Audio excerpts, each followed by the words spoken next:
Right, welcome back, listeners, to the first edition of the Heads Up for the new year. And crikey, money shot, we're 5 days into it already, and we've had two abandonments from Otaki and what was it? Teams yesterday, wasn't it? So not a good start. Add in Wakawai, add in Macau, add in Alice Lemus in a race, and it's been a fair dinkum disaster, really. But there's always one thing that no one can control when it comes to putting on a race meeting, Neil, and that is the weather. Yep. Now, I know there's a few other circumstances at play in a couple of those things, but you cannot stop the weather, and the weather we're getting at the moment is pretty forceful, isn't it? Yeah. Pretty rough here in Tauranga, but anyway, after the negative stuff, last meeting at Tauranga, which was a few days ago, I can't even remember which day, was it Tuesday? 2nd of January, Tuesday. Yeah. A few weeks ago you gave me a horse called Rondinella to watch out for, and luckily she started in the later race at Tauranga, and I know you were very, very keen on her, and you said look at her times and sectionals and her run, and you were dead right. It was an outstanding run at Owsley, and she did the job for us at Tauranga, and you must have been pleased to see her get out when Vinny pushed out with about 300 metres to go.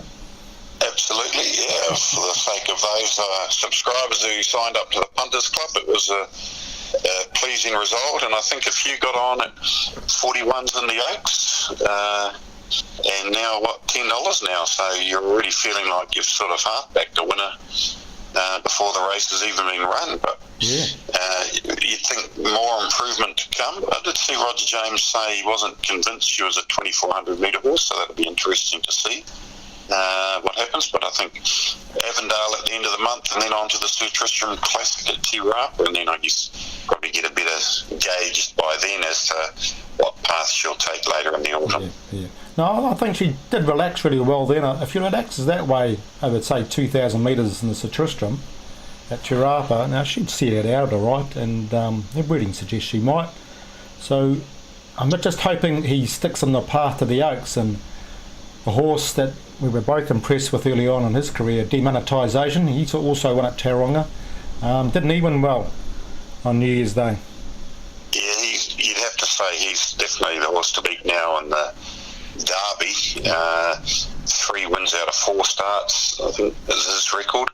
And trained by a man on fire, Nigel Tiley, his stable going extra. And he knows how to win the Derby, won it as a trainer and as a jockey, actually. So he'll be cherry ripe, I'd say, in that first weekend in March for the Derby. And you'd be pleased to see it was your tip, Volpe Veloce, winning the Railway. Pretty special horse she is, and it was great to see Jake Bayliss get his first Group 1, and a very special moment for the training combination of Graham Richardson and Mr. Parker. Yes, and I hear they were tossing out with her to start the horse in the race as well. No, they had to start. She had handled a wet track before, and she drew out, so she's going to get into that right part of the track. So it was the right decision, obviously, to start her. No, she just won. Good ride too. I thought very patient. Yeah, didn't go for waited probably 100, 150 metres before really asking her for the effort in that, and had her in the right part of the track. I thought Star Wondering was pretty brave, having come up probably the slower inner part of the track, and with the top weight he was pretty brave. But no, she deserved the victory for sure. She sure did. On to the Telegraph now. Yeah, got to be tough there. I see Coe's probably going to start on that too, so there'll have to be a decent chance. I'm looking forward to that race now, and it's not too far away. Big day that day. You've got the Telegraph, the Thorndon, and the Wellington Cup all on the same day. Yeah, tempting, isn't it? Tempting. Just going back to Nigel Tiley, he wouldn't last very long with these new whip rules, would he? Remember, he used to be a windmill whip rider. Was he? That was Bob Vance. I remember Bob Vance telling a story. I think he hit Tiakau Nick every stride down the Flemington Straight, I think 52 times in that Melbourne Cup. Yeah. He tells a funny story about that, actually, because he thought he was home, and if you remember, Vintage Crop came out of the pack and grabbed him pretty easily in the end, but he was a couple of lengths clear, but he thought he was home because I think it was Mick Kinane riding Vintage Crop. It was so quiet with the whip that he couldn't hear anything from behind while he was absolutely making sure Te Akau Nick was kept up to the mark. But yeah, the whip rules have certainly changed, probably for the right reasons, for the public perception, etc. as well. Oh, definitely. A few jockeys getting reprimanded over the holiday break too, just needing to maybe adjust their style or their usage of the whip in that last before the 100-metre mark. So yeah, it's an ongoing thing, I think, for a few jockeys just to get it down pat. Yeah.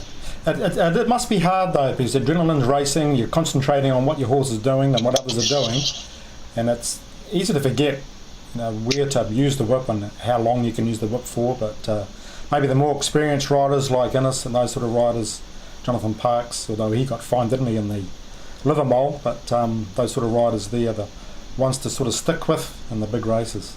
I had a conversation with a Stipe over the holiday period about the scenario. Let's say two horses dead heat in a big race, and one jockey breaches the whip rule and the other jockey doesn't. Could there be a protest? And the answer is no, there can't be a protest against the breach of the whip rule. Obviously the jockey just gets the fine, but the placings cannot change. So I thought that was interesting. Yeah, I've spoken with them too about that. I think the rule needs to be, a rule needs to be introduced so it can be protested about, because it's going to happen one day. An obvious advantage will be seen to be had. Anyway, we digress. One thing I did ask the Stipes the other day was that Amistar. Remember Amistar on Tuesday, Danielle Johnson? You lost it to single. Yeah, but George Simon said, he thought it may have been one of the lead weights. And I thought, I'll ask the Stipes the question, if that was a lead weight, say 4 kgs, that fell off the horse, the 300-metre mark or 400-metre mark, what would happen to the horse? They said it would definitely be disqualified. Yeah. And I said, well, what would happen if it fell off 2 metres before the post? It would still be Same disqualified. thing. Yeah, so. Even if it fell off after the race, I'd say, because technically the jockey has to weigh back in with unless they picked it up on the way back. But that's what they said too. Yeah, it has to be found. And so you wouldn't want to make sure those go on nice and tight, don't you? So. Exactly. That was a brave win by Amistar, actually. It was too. I think it was the only leader on the whole day that won it. Yeah, and that was a good race. That I stayed clear of it in the end, but I think you liked it, didn't you? So did you back it? Too busy working. Back to part 2 and a preview of Awapuni. A couple of good races there, and a wet track probably. One. The feature thoroughbred meeting tomorrow, Saturday, is at Awapuni for the Martin Jockey Club, and we'll focus on a couple of races now. Preview races 5 and 7. Neil, firstly the 5th, the Open Handicap 1400. And it's a couple of the protagonists from the Manawatu Challenge Stakes just before Christmas. Look like they should be pretty close to the top of the tree in our picks, namely Scapolo and Slimline. Yeah, Scapolo. That was a good race last start there. Came home from the back. Dropped some 61 to 59. You have to be a chance again, especially. The track we should mention too, shouldn't we? It's at a dead 6 at the moment, but you've got the inside Goss on that. Well, I think it's just started raining sort of about lunchtime Friday, so it really depends how much rain they get, but you'd think it would deteriorate to a slow track come tomorrow, which would obviously suit Scapolo, but it would suit Slimline as well, and she makes him quite a few kilos better off, even with the claim, 6 kilos better off than last time. And she loves that track at Awapuni, having won there 5 times. So I thought with the rain about, she might be hard to beat. I agree 100% too. So that's. I think when she won there 3 starts back, it was an off track, and there was a pretty firmer sort of track last start. So as you say, with that extra weight advantage over Scapolo, especially if it gets to a slower heavy, I think $6 you've got to take now, don't you? So maybe Amarula might be late scratched if that gets to a heavy track. Yeah, the problem then is you're getting deductions, and as we all know, you bet early into deductions, and the deductions at the higher percentage of the market Often you might back horse, say Slimline at $6 now. There's a deduction, and it ends up still paying $6 after the deduction. Well, so for those people that back it after the scratching, so it's always that tricky to back early in races when you think there's going to be scratching. So yeah, I don't know if any of that made sense, but no, I'll see what I'd hold off. And unfortunately, you have to cop it. I don't know, but there's only those two horses should handle a slow and heavy track the best, shouldn't they? You think Slimline would probably come down about $3.50, maximum $4 if Amarula comes out. Shadow's Cast, maybe. Shadow Fox. No, I think maybe $6 now. Say Amarula comes out. What's it? 80 divided by say 5. That's a 16% 16% deduction. Yeah. So that takes it down to $5. Yeah, so it's not a huge. So you get $5 which may be value. It's a tricky one, isn't it? But Shadow's Cast, you'd think would probably scratch on if it got to a slower and heavy. Yep. Hey, who knows? Yeah. The beauty of racing, isn't it? There's all these variables to weigh up. But if you're looking just to back a winner, I think Slimline's the way to go. Yep, no, I agree there. And race 7's a good race. Gee, on a off track, maybe Seraphim could be late scratched. Could be scratched on a heavy track. You would think there'd be a chance of that, yeah, because Keith, with her stepping up from 1600 to a middle distance for the first time, and then if you factor in a harder run through the fact that the track's off, then you'd think, yes, probably chances are it will be scratched. Yeah. If there's bigger fish to fry, should I say, later in the season. So yeah, I wouldn't be touching her. Blathwayt, pretty consistent performer. Yeah. Carrying the top weight again. But I know he's your number one pick, and Jason Waddell will certainly will be right on Simon Bear in a big run for second in the Cup. But I thought Princess Brook, her run in the Manawatu Cup was pretty strong as well, and I think makes Blathwayt half a kilo better off this time, so should be tough to beat, I thought. Yeah, no, I put her on for second or third, I think, and a wet track won't worry her. She won at Gore, looking at her form over 2,000 metres on a slow 7. But no, I thought Blathwayt was a good bet on this at $8.50. That was a really strong finish last start on a track that probably isn't his ideal track. I think a dead to slow is the perfect track for him, which we'll get tomorrow. John won, good tempo in the race. Jason Waddell knows him better now. I always like a jockey after they've ridden a horse once, finishing like that, and they stick with it, and they know the horse better second time round. So especially with a strong finisher, so I'm quite keen on him, especially on that wet track now. But a bit of chocolate. Sounds like chocolate fish coming on there. Yep, no, definitely. Yeah, no, I'll go Blathwayt over Princess Brook. Go on then. Okay. You cleaned me out last week, so I must be due to win something. Yeah, you must be due. So. Okay. Gravano steps up in distance, but although I was looking through his form, he's won on a slow 8 track at Ellerslie, but that was actually a dead track. They ran 1:29.37 for the 1500 metres, which is a dead track, or good track, slow time actually. And they had a look at the race too, and the track was nowhere near a slow 8, so just be careful there. First time up in distance. It was a nice run at Ellerslie 2 starts back, but I think $5 is probably too short for him. But no, I'm pretty keen on Blathwayt, and I just can't see. Maybe leading roll down the bottom for a roughie. Good run, fast start. No, that's right, he's going to be in the last race. Even could be a sneaky in the last race, but no, Blathwayt I'll stick with. Anything Ruakaki you're keen on? Some good fields up there. I thought the old My Sky race of the week would be the 5th race up at Ruakaka, the Pearl Series maiden for fillies and mares over the 1200. Some pretty good horses. I think bits and pieces, that'd be my first pick in the race, be hard to beat. But Sam walking by, both ran second. The last starts, Tav It Up, the local, probably carry a bit of support. Yeah. Beat French Lover in a trial, which has won since. So Lucidity had a bit of support on debut. Yeah, good race, that race 5. But again, the weather's going to be the key really at both venues on Saturday as to what track conditions are presented to those participating. So yeah, a bit of a wait and see. Really, this weather's doesn't really endear you with too much confidence to get involved too early. Yeah, there's 2 or 3 I like at Ruakaka, so I've got those up on the website actually now for the subscribers. So, and they're going to get good runs too, the ideal runs. So, which I always like at Ruakaka on the pace. So, look out for those. I've had a look at the Aussie fields. The track should be okay at Randwick. I might post 1 or 2 there later on this afternoon. But no, nothing else to mention for the races tomorrow. So we'll get back and we'll have a good chat about the darts in part 3 and see if the money shot's got something for us, maybe in the cricket or something in this weekend. Okay, listeners, part 3. Looking forward to this.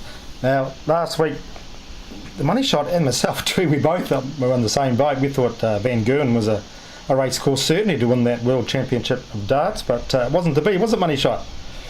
No, he got beaten in the semi-finals by the first-time contestant Rob Cross, who went on to win convincingly in the final. But I thought that semi-final was probably one of the most tense, gripping sporting contests you'll see for a long time. And the normally unflappable Michael Van Gerwen ended up missing 6 or so match darts, and it was the more inexperienced player that got over the line. But it was a gripping semi-final, that's for sure. But we bombed out there, so, and then our cricket bet bombed out as well, Neil. Just going back to Van Gerwen, was that a choke of Greg Norman proportion or not? No, because he had when Greg Norman choked in the Masters, he lost by 6. He led by 4 and lost by 6, I think. Yeah, that was just a collapse. At least Van Gerwen was, it went right down to the wire. But no, I wouldn't go as far to say it was a Greg Norman choke. Jesus, I thought it was. I thought it was just, man, you've got to get one of these soon. You just couldn't get them. So just nerves, I suppose. Just was everything. Yeah, the pressure. It'd be like trying to sink putts to win golf championships, but you have to do 3 very quickly in the space of 10 seconds or whatever. That pressure to find that double at the end to win a leg or a set or the match, and he just couldn't quite get it. I mean, it literally is a game of millimetres darts, isn't it? Yeah. I tell you what, I'm looking forward to, and about hopefully before I die, is a thought cam where we can plug into what the player's thinking. He's about to throw his dart. Please, frickin' well, we'll go in. That would be it'd be interesting to monitor their heart rates too. That's right, wouldn't it too? They did that once, didn't they, somewhere in one sport? What was that? Yeah. Was it? Yeah, especially, well, darts, obviously, it isn't the most physically demanding sport. I mean, there is a little bit of physical effort required, but calming the heart rates and keeping the nerves under control is obviously key. And Rob Cross, he just looked cool, calm and collected the whole way through, really, didn't he? And he actually, I think it was the 3rd round against Michael Smith, he had darts to win the match as well against Cross, so he certainly kind of lived a charmed existence through that tournament. Could have been knocked out much earlier, but that's the way it goes, and I think he'll be definitely a force to be reckoned with going forward on the tour now that obviously Taylor has retired, so he might pick up that slack in terms of the number 1 British or English player on the PDC. Yeah. Now I know therapists shouldn't talk about their clients, but I was speaking to your therapist the other day, and she tells me that you've got to get back on the wagon and give us a winner. Think positive. And So after Van Gerwen lost and the Renegades lost, it was like, gee, we could stop anything. But we'll stick with what we know and what we've liked, and that's the Melbourne Renegades. They won midweek pretty convincingly, and I think they'll be right up for their crosstown derby against the Melbourne Stars. Saturday night, big game, Stars, Renegades at the MCG. Renegades to take it out head-to-head at $1.70. This is in the T20 Big Bash. Just even look on the website here, Big Bash. It's got Melbourne Stars Adelaide game. That's 4 p.m. Plus the women's. You're looking at the women's. Crikey, Neil. Saturday night, 9:10 10:09 they normally start. Yep, 10:09. Yeah, got it there. $1.70 Melbourne Renegades. Good. Okay, we're on. Right. Finch and White, their two main batsmen, back in form, so I think that'll see them right. Good. No, I'm on. So let's get stuck into it. They're going to win. Think positive. We all think positive enough. That'll work. Okay. Okay, back with part 4 in a moment, and we've got one or two solutions, hopefully, for these slippery tracks.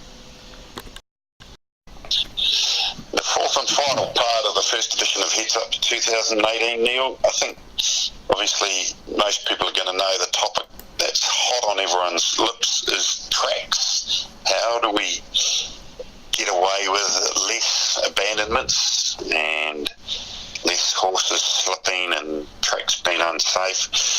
Have you got any ideas? Well, I didn't, but Maura Murdoch did the other morning on Radio Trackside, when she mentioned that why not look at modifying horses' plates or shoes to get a better grip. And when you've ever played sport, and if you played rugby or league or even soccer in sand shoes on a wet track, you just can't get any grip whatsoever. And horses' shoes are like that, aren't they? They're just aluminium and flat, where if you had, say, rounded sort of studs or something that was obviously safe, if the horse did fall and hit another horse or another person, if something was made to, you could try these things out, couldn't you? To get a better grip for horses, maybe that could be a short-term solution or even a long-term solution. Absolutely, yeah, I'd agree with that. I think you need to do some homework, Neil. I think you're onto something here. And Moira has mentioned it, and I know our track manager at Tauranga is a big advocate of these plates with more grip through, I guess, studs like your rugby boots. Go and do some homework this week, Neil. Talk to a couple of farriers and get some information, and you might be leading the way in the need to change things and get things so that the number of abandonments due to horses slipping is reduced. It would be, actually I spoke to Maura Murdoch on Tuesday at Tauranga. I asked her, did she start training at 16 at the same time as Bailey Rogerson did? He said, no way. So, no, we're on good talking terms, so I'll give her a call first and then just see where she's at. She may have done some more investigation too, talking to her farriers. But it's something that needs to be explored, because it could be, there may be some shoe out there already that does that. Look at over in the UK, that race on wet tracks, long grass. The other aspect, I guess, is the actual surface itself, and when you do program meetings in the middle of summer on tracks that have no irrigation, a la Thames, you are probably asking for trouble, I guess, and it's evidenced by this Thames meeting 3 years in a row. There's been issues with the track.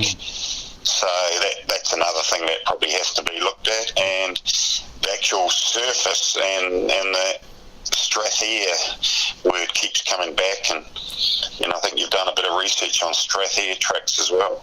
How do these words sound? There has never been a wet weather cancellation on a Strathair system. Why go with anything else? It says on the website. So it does need looking at, doesn't it? And you wonder why Ellerslie, I must give Craig Baker a call and just see if they have talked about getting Strathair. They must have looked at it, you'd think. Well, you'd think so. I guess funding-wise. But if any club can afford it, Ellerslie could. And NZTR would need to put their hand up to even NZRB to contribute to a track owners and trainers have confidence in. They've got to have it. Absolutely. Well, you look at Moonee Valley. I know probably slightly different weather patterns, but that can cop a fair bit of rain and still race pretty well. And obviously, we all know what Sha Tin can do and the downpours they get, and so definitely something to look at. Well, it's a track you couldn't have a synthetic on, couldn't you? As the main track, just Ellerslie and synthetic. No, just doesn't go. Definitely not. Strathair is your only choice, really. It's a mixture of grass, mesh, and soil and something else, I think, isn't it? So it looks good, and Moonee Valley always looks good, so it looks good, and I'll do some investigation and find out with those things. That's your homework, Neil. Yep. Go away and do your homework in the school holidays. Yeah, looking forward to that. Yeah. Okay, I will do. I'll report back next Friday and see what we come up with. Very good.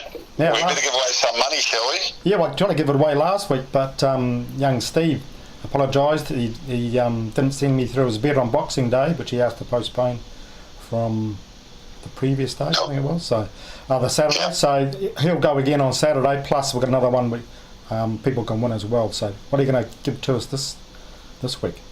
So we touched on Nigel Tiley and his winning of the Derby as a rider and as a trainer. Yep. Now, you just need to send in the answer to either the horse he rode or the horse he trained to win the New Zealand Derby. Either or is fine. And there's a clue. Both horses have 3 words in their name, so there's a little clue for you.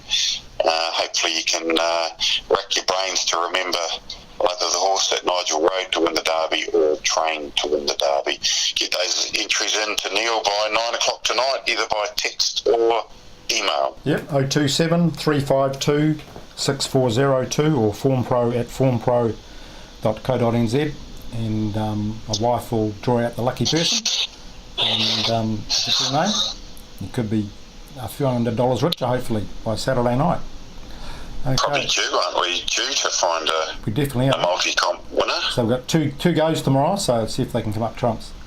And don't forget the Form Pro ratings on Monday are free for the Greyhounds at Palmerston North. David is actually picking a few winners there. Best bets and lay of the day.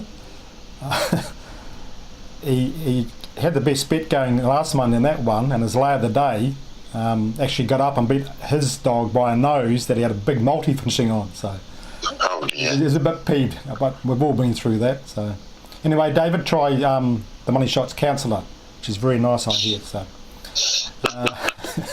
okay, nothing else you want to mention, Money Shot, before we sign on? No.